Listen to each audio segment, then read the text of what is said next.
여기서 내가 어떤 사명감을 갖지 않으면 자칫 그냥 우스갯거리 그림으로 전락할 수 있겠구나. 많은 창의력들이 살아남기 위해서 혹은 먹고 살기 위해서 아니면 내한테 닥친 문제를 해결하기 위해서 발휘가 됩니다.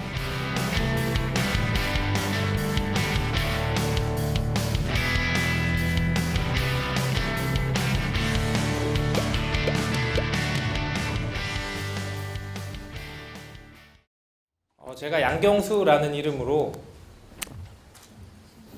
그렇게 싫어했었던 불교를 그리고 나서 불교 현대미술 작가라는 타이틀을 얻게 됐습니다. 불교 현대미술 작가, 뭐 이름도 길어요. 근데 나는 그런 삶을 살 생각이 없었는데 그렇게 되고 나니까 엄청 전시장 가면 가오 잡아야 되고 스님들 앞에서 되게, 제가 불교 방송도 굉장히 많이 나갔어요. 고정 패널 하고 이러면 굉장히 불편한 거예요. 불교 현대미술 작가로 평생 살아갈 자신이 없다 해서 제 안에 또 다른 저를 만든 게 그림왕 양치기예요. 양치기는 제가 양치기도 하고 뭐 다스릴 치자에 자기 기자를 써서 그래, 이 새로운 캐릭터로 나를 다스려 보자 라는 안 어울리는 진지함을 넣었고요.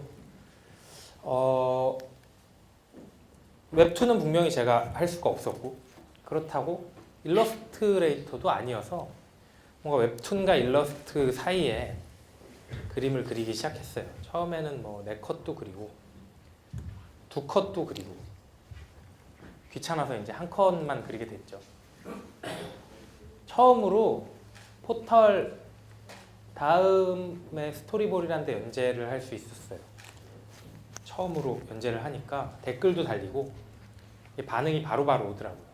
불교 미술도 물론 반응이 오지만 그건 전시장에 제가 찾아가서 그림을 걸어야 했고 그 그림을 보러 오는 사람들의 반응을 일일이 체크했어야 됐는데 이 포털이나 SNS는 그렇지 않았죠. 고료라는 돈을 받게 됩니다.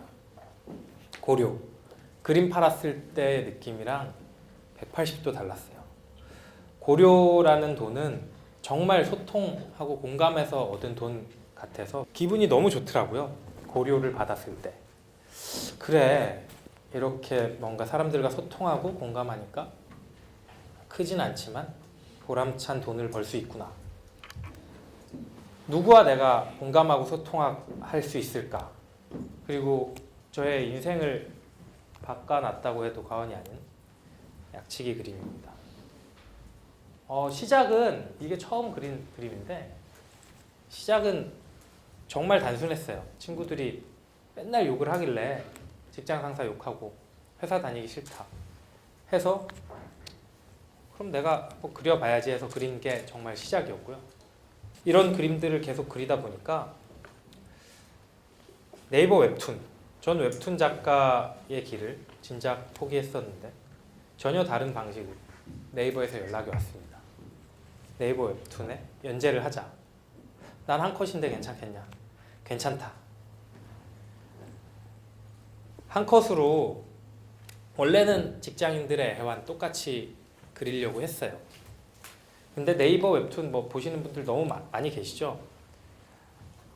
엄청 많은 분들이 보고 여기서 내가 어떤 사명감을 갖지 않으면 자칫 그냥 우스갯거리 그림으로 전락할 수 있겠구나 해갖고 직장인들 뿐만 아니라 모든 직업군을 한번 다뤄보자 라는 생각을 하게 됐습니다.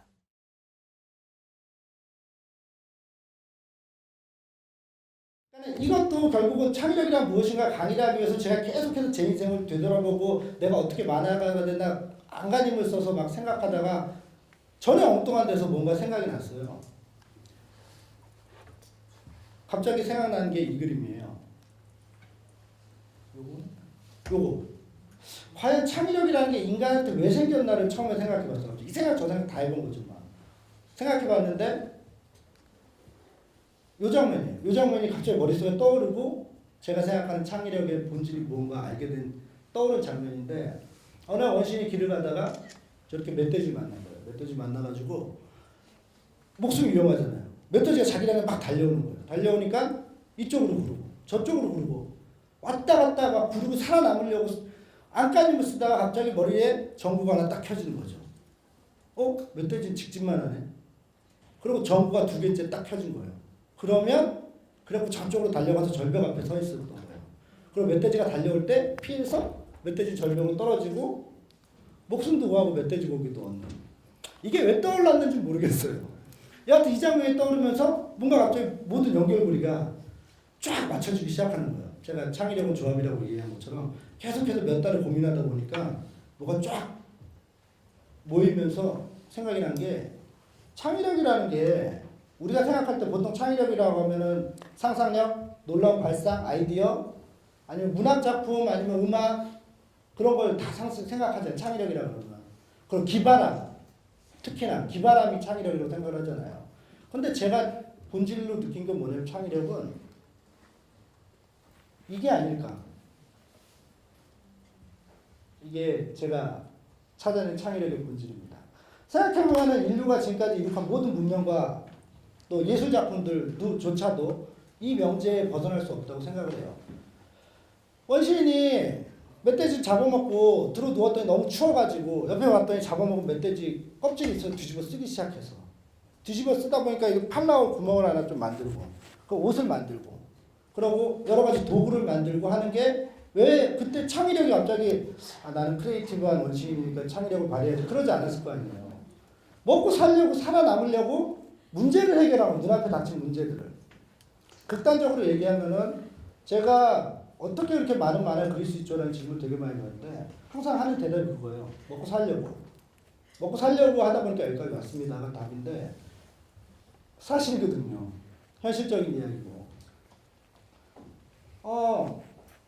많은 창의력들이 살아남기 위해서 혹은 먹고 살기 위해서 아니면 내 앞에 닥친 문제를 해결하기 위해서 발휘가 됩니다.